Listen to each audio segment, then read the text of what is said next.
নমস্কার, বিবি 24 এ আপনাদের স্বাগতম। অসমে জমি কেনাবেচা নিয়ে এসেছে বড় পরিবর্তন। মুখ্যমন্ত্রী হিমন্ত বিশ্ব শর্মা ঘোষণা করেছেন নতুন এসওপি। এখন থেকে ভিন্ন ধর্মের মানুষের মধ্যে যদি জমি কেনাবেচা হয় তাহলে সেটা হবে পুলিশের বিশেষ শাখার অনুমতি সাপেক্ষ। আজি কেবিনেটে এটা বিশেষ সিদ্ধান্ত গ্ৰহণ কৰে, সেইটো হ'ল ইণ্টাৰ ৰিলিজিয়ন লেণ্ড ট্ৰান্সফাৰ। যেনেকৈ এগৰাকী হিন্দু মানুহে মুছলমান মানুহক মাটি বিক্ৰী কৰিব, বা মুছলমানে হিন্দুক বিক্ৰী কৰিব, বা কোনোবাই খ্ৰীষ্টিয়ানক বিক্ৰী কৰিব, বা কোনোবাই বুদ্ধিষ্টক বিক্ৰী কৰিব, কোনোবাই জৈনক বিক্ৰী কৰিব।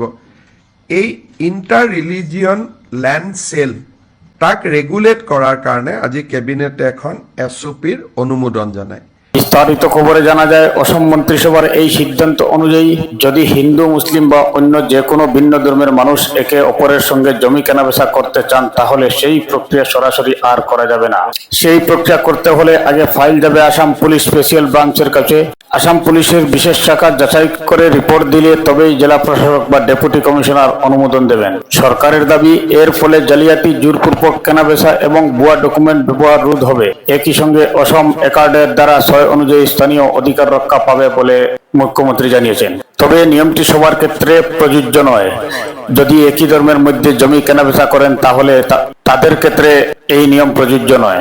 স্থানীয় এনজিওর ক্ষেত্রেও দেওয়া হয়েছে বিশেষ ছাড়, কিন্তু কোনো বহিরাগত এনজিও বা সংস্থা যদি সংবেদনশীল এলাকায় জমি কিনতে চায় তাহলে অবশ্যই স্পেশাল ব্রাঞ্চের অনুমোদন নিতে হবে। সরকারের ভাষায় অসমের স্বার্থ রক্ষা ও সামাজিক সামঞ্জস্য বজায় রাখতে এই পদক্ষেপ অত্যন্ত জরুরি। এখন প্রশ্ন হচ্ছে, এই নতুন এসওপি বাস্তবায়নের ফলে রাজ্যের জমি বাজারে কি রকম প্রভাব পড়বে? আপনার মূল্যবান মতামত কমেন্টে জানাবেন। ধন্যবাদ।